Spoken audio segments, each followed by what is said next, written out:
So that is of utmost importance.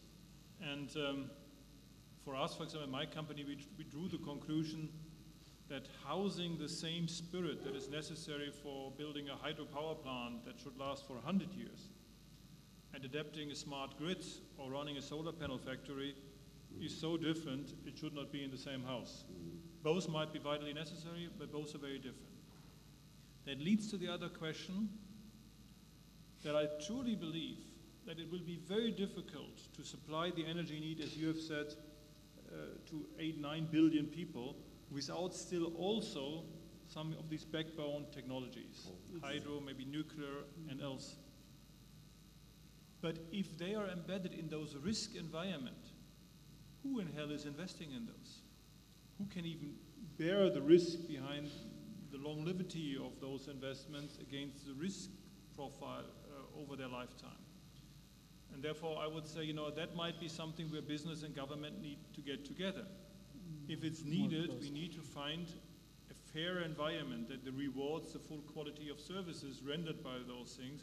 It doesn't help if the government tells me we love hydro. I don't know, in Austria, in Switzerland, or in Germany, or in Sweden. Hydro is nice, but then it's exposed to an environment it can't compete with. It's still the cleanest energy available, the best dispatchable one available.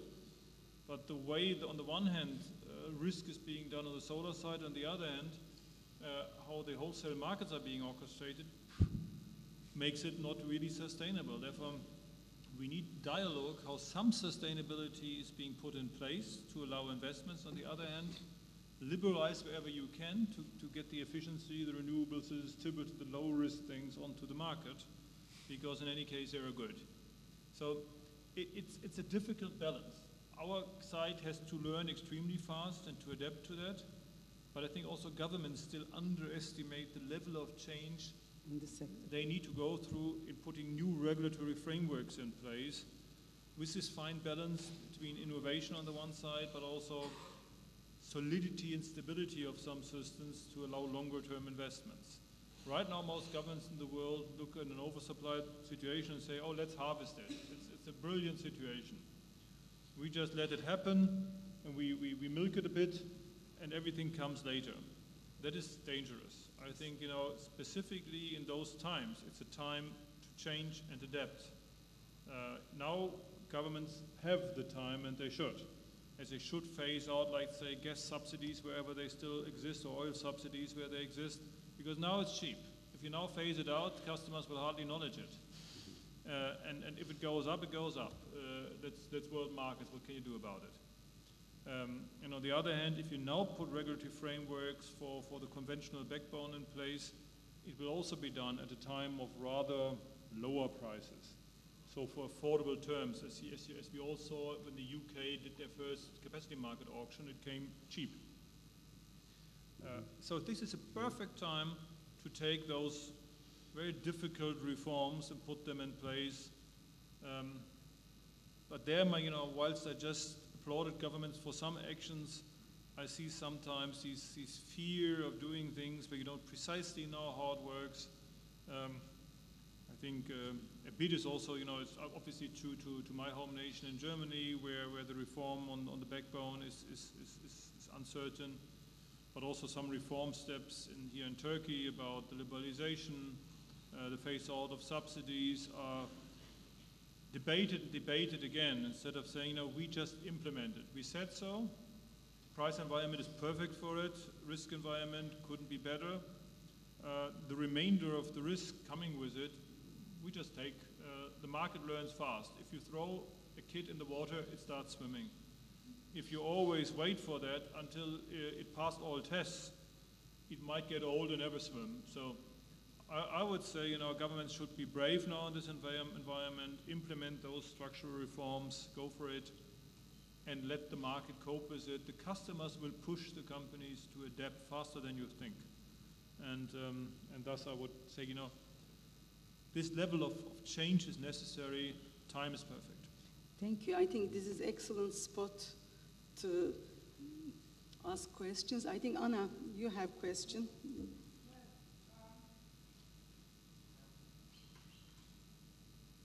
Thank you. Frankly, great and sensible intervention, all of you. Well, a disclaimer, I'm not the bad wolf. I'm not a criticizer. I think you are absolutely right about the European Union, what has been achieved with the Energy Union and all that has been achieved by this just restructuring of the Commission. You have highlighted another issue that I think that is worth highlighting in the context of the G20. Is the European Union having under the same umbrella climate change and energy? You cannot have climate change and energy in different silos. And as you know well, climate change has been a topic that has been discussed, but G20 did not want to get into climate change, claiming that energy had its own personality, which is true, but you cannot just keep it. My question is on Africa, and I will frame it on President Obama, Power Africa. And I'm asking the three of you, but of course I would say most GE, the three of you. I was in Washington not long ago, and the CEO of the Export-Import Bank was mentioning that only 2% of their loans go to sub-Saharan Africa, and only 6% of the business amount was going to sub-Saharan Africa on a whole. Yet, power, and I will just identify power, electricity in sub-Saharan Africa is a must, and very rightly the Turkish presidency has identified it as one of the priorities. What would be your recommendation in this difficult balance between long-term, big investments that no private capital will bet, and how to address it if you are not Chinese and you don't have the Bank of China just extending a blank check on whatever you want to do? Okay. Look, I think Power Africa is a noble concept, but it's still a concept, and we need a lot more work to actually facilitate real projects that are producing real electricity for real people. You know, this comes down to some basic ingredients to have a viable project. You have to have offtake agreements from credible sources, and you have to have a stable, secure supply of fuel or some fuel source. If you're gonna really produce power on any kind of scale in Africa or any other places, and if notwithstanding the renewable discussion we just had, the size of the power demand in Africa will require large-scale power generation capacity and some distributed power and some renewables. But until you get to the point where governments are willing to put themselves forward and create the offtake agreement that will make the rest of the investment work, you're fishing in a place that has no fish, right? And so you got to have both pieces, and then you can put together bankable projects, and then with a little support from whether it's USAID or US EXIM, assuming that gets reauthorized, which we'll learn about in a few weeks. Until you have those ingredients, you can't create bankable projects, and that's what you have to have, right? Because you don't want to do this just through government largesse. You have to attract private investors. If they see a good off-taker and a stable, dependable supply of fuel, these projects will start to go forward. We've said to the US government and to African governments, we're prepared to invest. But without intake and offtake, we wouldn't be doing our shareholders a service. I would argue that whilst I share what you say, it needs to be a work from the top and from the bottom. Mm-hmm. So some central facilities and a lot of decentral facilities. To get off the ground, by default, I would always pronounce the decentral in Africa. I have been 6 years vice chair of the World Energy Council, and I remember numerous debates. I think the program was named Ingalina or something like that. It was a huge hydro dam in Angola that I think could supply some 40,000 megawatt of hydropower from Angola. Brilliant, but dead as a doornail. There is no infrastructure thinkable for 40,000 megawatts from a source in Angola to reach any meaningful consumers. We run some small projects now as a company. It is predominantly almost still close to CSR, so corporate responsibility. We run some solar projects, some small solar projects in Tanzania and some neighboring countries.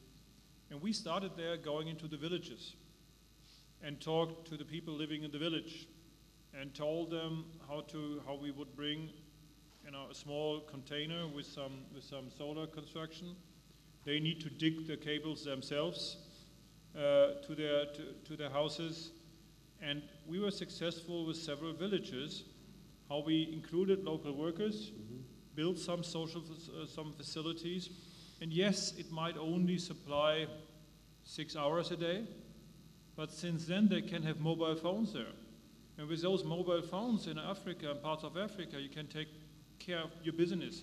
You can sell your farming products in a much smarter way and earn more money. And with that money income, you can suddenly start to educate your children, and the next generation might be even smarter how to build much more than you. But I think these grassroots things make risk smaller and more digestible, make it inclusive, as we debated in the first question. Whilst in Nigeria, I fully, if you have, those big E&P industry around it, this huge accumulation of people, you also need probably some central facilities, as in South Africa and some others, and there you need the offtake agreements, I fully share. And there I would say, do that in a competitive fashion. I know some countries that just put out a price and the government thinks it's smart and that's the PPA contract, and very often it ends as a frustration. Run an auction. Say I want this is 100 or 1,000 megawatts or whatever. Describe the option and then let companies compete for that. You get much better terms, a much better distribution of risk than if you try to do central planning. Central planning has a tendency of inviting to corruption. And some auctioning systems there supported by World Bank or other financing institutions might render better results. But if I were to start powering Africa, I would always start thinking local. Not of these huge projects. I would start as small as thinkable and shy away from as many central things as possible. Yes, I want to underline what Johannes just said. We have to forget how we have run our business in the 70s and 80s and 90s. That was centralized by huge power plants and huge transportation schemes. We have to go back in our history, in the history of the European electricity markets. And that has been decentralized, starting with very small cogeneration plants or generation plants based on diesel motors. In every village we had 1 or 2 motors at 150 years ago. And that is, my opinion, could be the solution for electricity production and services to the customers in Africa. We have to start, as Johannes said, local. Not in big schemes. Right. I agree. Okay. Any more questions?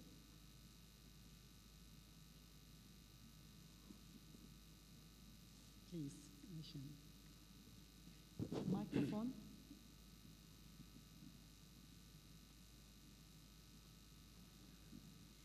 Thank you very much to all the panelists. In fact, within the G20, we have been, let's say, reflecting upon how we can appeal private sector to do more investments, in fact, especially in infrastructure, which includes also energy.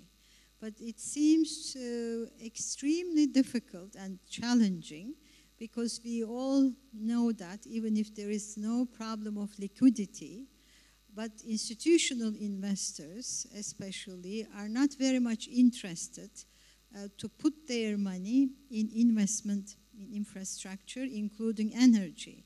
They even prefer keeping their money in low interest, sometimes negative interest. These money are sitting in the banks. But also we know that it is highly crucial, for G20 to make some special efforts to appeal the private sector. And with the decline of the oil prices, and it has become more difficult, I guess, to attract private sector investment in energy. How you respond to that? What could be the, let's say, initiative or priority for the G20 to do some special efforts to appeal institutional investors and private sector to be involved in infrastructure investment? Thank you. I would say just analyze what happened in the last 10 years, see what went wrong, and don't repeat it, and then the money comes. For example, in the European energy industry, roughly 300 billion of value was destroyed, not predominantly through technology, but through some very questionable way regulation was put in place. If you burn in an industry 300 billion within 5 years, money tends to be very shy. If you then tell them from tomorrow on, I'm good as governance, I won't do it again, people will say, can I watch it for 5 years and then I make up my mind? So governments have too often played with this industry, abused it for other things, intervened after the fact, changed rules lately, and that makes money extremely cautious. And where it's not the case, even in this industry, you can see the opposite. Borealis and some other investors just acquired, I would call it from a global size, a mid-sized Swedish distribution system. For 60 billion Swedish kroners, translates into 6 billion euros, $6.5 to $7 billion for 1 million customers. That's 18 times EBITDA. It's a rich price. Why? Because the Swedish system on that side has been very reliable, consistent now for, I would say, 20 years. We own a bigger grid there, and we're very happy. Regulatory frameworks was always sustainable, and when they did surprising things, we could go to court, and the Supreme Court of Sweden has overthrown regulatory interventions time and time again when they were unfair. And investors know, they know what they get. And then they come for almost free, for very low return expectations. So once a system is sustainable, politics doesn't play with it, but acts in a sustainable framework, shies away from late interventions, then I think this industry will be attractive. And you can see it now, whilst I talked about depressed valuations in Europe, our American peers are the second successful sector in the Dow Jones index. So the power sector in America, with the same issues technology-wise, they also have solar on rooftop with batteries. They're also scared to hell about some of the developments as we are. But the underlying framework was consistent, reliable, and applied systematically, and money is coming for very reasonable terms, as it is for some European distribution. Learning is, I know a Spanish colleague, but interventions, a late intervention in the solar support scheme in Spain means there will no money coming back for some time. If you expropriate investors after the fact, they don't like that too much. Or say, the too late fulfillment of promises when it comes to privatization or phase out of subsidies in other countries, all of that costs money. Whenever business experiences breach of promises or unfair interventions, it immediately means you need to recalculate your risk costs. And then, what government sometimes misses, then you add these risk costs to your investment costs. So the underlying investment costs with cheap underlying money may be just 2 or 3%. But if your risk learning tells you need to apply a margin of 6% on top because you never know if your investment survives the government, then it suddenly is 9 or 10%. And then money, compares and says, where else could I go? Should I rather build a port? Should I finance funny financial structures? And then money does that. So sustainability, reliability in your frameworks. Shy away from interventions, be fair, be transparent in the application of your systems, will lower the risk costs, will attract money because the underlying industry is sound. It's not that energy is not needed, so it's sound. But money is extremely shy and moves very, very fast. And therefore I think that learning is of extreme importance, and governments, maybe at the side of G20, should also exchange not just great experience about progress, as I said earlier, but also exchange views on bad interventions. And then take notes. What did you do wrong? What did I do wrong? Let's take a list, and maybe we learn that list, and we copy the good things and shy away from the bad things. That could be a fruitful session at the G20 summit. I think what you describe apply other sectors as well. They are the basic principle for money moving around. Would you like to add comments, or shall I take another question? I would just say, I agree with everything he just said. I just add the point I made, or emphasize the point I made before about the government's picking winners and losers. When the government picks winners and losers, the winner loves it and everybody else hates it. And in the end, you're going to have to let markets decide this and have the patience to allow that to happen.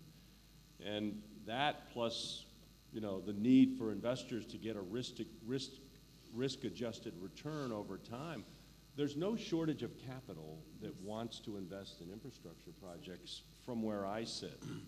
There's a shortage of capital that when you look at the vagaries of the government decision-making processes and changes that take place and new regulations that show up overnight, there's a shortage of investors that want to invest in that scenario. And that's what we have to fix. Oh, it's only one comment on that, especially when you're looking to the different risks. Looking to the capital markets, looking to the investors. Every investor wants to have reliability. And there's no problem to get money from the capital markets, but they all are focusing on regulated schemes where the risk is very, very low. And therefore, we have to look after sustainability and reliability in the frameworks. Yes, question there. Please. Is it open? Can you hear it? Can we check the microphone? Can you hear it? Okay. Please. Yes, Nabil Al-Khwatar with Saudi Aramco. I very much agree again with Johannes, Teyssen, and John Rice in terms of the regulatory structures that are most conducive to investments in infrastructure. And I definitely agree with Johannes in terms of the conditions that are best suited for investment in less developed environments where the regulatory structure is not there, say in Africa or some parts of Asia. But my question to you is, as the heads of major technology institutions, your companies are essentially technology companies more than anything else. Have you looked at trying to focus or develop technologies that can be economical at a very small scale? Johannes correctly pointed out that these large central projects tend to attract corruption. So taking the example of the village solar generator or wind-generated electricity in mind, have you looked at technologies or pushing technologies within your organization that might be economical even if they're applied at a local village level and could pay for themselves? So rather than trying to develop technologies that are only good at on a very large scale. Very much. We produce reciprocating engines that produce power at 300 kilowatts. We have every size range up to 500 megawatts. And you know, the point I made before about the need for distributed power, notwithstanding the grid, but just the fact that you are going to do a lot of this on a local basis, and the efficiencies associated with those technologies are improving every day. So our view is you're going to need a portfolio of power generation options, and the size ranges will go from very small to very large, and you're going to do different things in different places to satisfy the need.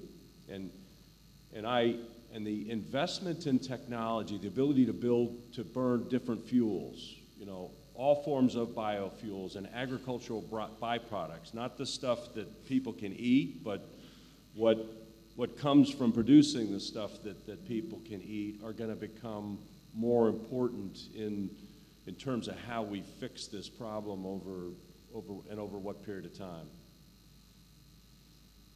I would even say we pronounce the smaller stuff significantly over the bigger stuff, without saying we don't do anything there. But for example, my company, we moved away from financing research projects on nuclear fusion.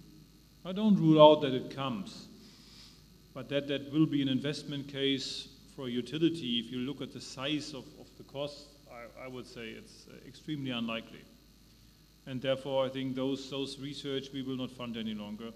The same as, I think, since we came from, as Werner said, just from the thinking of the big installations, we were still pushing research and development, improving marginally, let's say, big coal or big gas, specifically big coal, going to 700 degrees temperature or so. If you look on the difference, you get from, I don't know, 45 to 46.5 or 47.5% efficiency, and then you compete against solar panels, suddenly, what does it matter if you have 45 or 47.5? So I think I would rather say when you come to big installations, my advice would be shy away from the top of new technology. Be robust, be prudent. Flexibility will mean much more than efficiency in the big scale. In the small scale, you need to test almost any funny idea, because you don't know what will come to fruition, and therefore we finance a lot of things there. We test them from generation to application to efficiency to monitoring technologies, because there the risk, also the research risk, is much more limited. The environment is much more supportive. Therefore, I think research money has a tendency to shift to the small, away from the big, and from borderline to robust. We did a lot of research work in the last 20 years, especially for very small electricity production units, and we focused on the fuel cell technology on the one hand, and we are now bringing into the market very small units from 100 watt until 1 kilowatt or 1,000 watt. And the fuel will be LPG, so it is a very small unit, decentralized fuel, it will be LPG. On the other hand, we did research work on solar panels to get better efficiency, and now we are brought into the market on a system that is solar panel with an inverter and a battery. And there's typically, and we are able to produce electricity at a range of 70% that we need in Germany per year. So these are technologies you can of course export to other countries, especially to emerging countries where you don't have such a reliable distribution or transportation grid. So we are on the way to not only to think decentralized, but we act decentralized technologies. Okay, thank you. Any more questions? If not, we will have the last round. Okay, I think we covered quite a lot of expectations of business leaders from government, but maybe you would like to add if any other comments. If not, I'd like you to what are the recommendations that you would like to see as outcome of Turkey G20, B-20 summit in Antalya? Shall we start with you, Brinker, please? Can you please repeat this question? Excuse me, please. Can you please repeat the question? Okay. If you want to have any additional comments that we haven't covered so far, this is our last turn, please add. Also, which kind of recommendation you are expecting G20, B-20 submit in Antalya, Turkey's term from these meetings? I think first of all is to commit on the overall climate savings. That we have to commit on the 2 degrees centigrade goal. That is the first thing. Second thing is we have to commit what kind of CO2 emission we will reduce. Is it 50%, is it 60%, 80%, whatever. But we have to have the same scheme overall the world, especially in Europe. And then we have to focus on the energy savings and energy efficiency. And of course, then the last thing is to invest in research work to reduce the costs of energy, electricity production from renewables. Okay. I would kind of build on a couple of the comments that we've talked about relative to governments and how we can help, whether it's learn from the practices that have worked in one area and take them to another area, but facilitate better, faster decision-making, best practice sharing so that we can move forward in some of these areas quickly. Because the point I made before about the tension and the demand for this, the temperature of the water is getting turned up every day, and people are less and less patient, and they're expecting solutions, and they're expecting governments and companies to be good stewards and be part of the solution. And I think there are a lot of best practices out there, and there's a lot of sharing that can be done. And I think the B-20 and the G-20 have to be conduits for that. Okay. Your last comment? I like what I think what you, John, said earlier. Don't be too creative and always try to find a new brilliant agenda that just differs from the last one and from the next one. And so that builds maybe the bridge to what Werner said. I think the most important positive outcome of Antalya could be if it prepares Paris well. And that is a lot. So I would not underestimate that. If 3 weeks later the world meets in Paris and the 20 biggest economies align better and go into Paris with good understanding of their differences and their consensus and their possibilities, I think that would be an extreme fortunate outcome. And if Turkey orchestrates that, Turkey has done something fundamentally good to the world. So whilst I share that, all the other things, energy efficiency, the right framework for markets, the phasing out of especially fossil subsidies is extremely important, I would probably not spend too much time on. I would, if the Turkish leadership can do that, I would try to focus the debate very much on a sound preparation, because if the world leaves Paris with broken promises and without a vision, that would be the worst of the end of the year. And if Antalya comes with a brilliant vision to efficiency and Paris is going wrong, Antalya is a loss. Okay. So I would say focus on that issue, because that is coming up, that is so important. And there again, apply what we debated, take the learnings. I think Werner's pledge, whilst I fundamentally would share it, I think that is reaching too far, a fully aligned system, because that would mean pledges that need to go, for example, through the American Senate. And I don't think much goes through the American Senate until the next presidential elections, and if beyond, who knows. So I think it needs to be something that leaders can deliver, and probably they need to bank on those things that Fatih talked about, the terms that Obama and Xi agreed upon, the Indian debate with Modi. And it needs to be sound, but not too far-reaching, so it doesn't fall apart afterwards. And So that would be, if but I'm not going to Antalya, and nobody will listen to me, so. Are you coming? Good luck. Are you coming? Okay.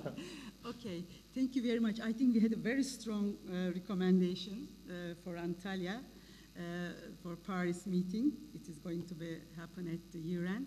My last comment is just final remark. I think interdependency, interconnectivity, and the need to make meaningful and effective change in today's energy system require us, the business leaders, along with governments, to work together. I don't think we have any other option. Thank you very much for your contribution. Thank you very much for your questions. I think we saved a bit time. Closing for today. Thank you.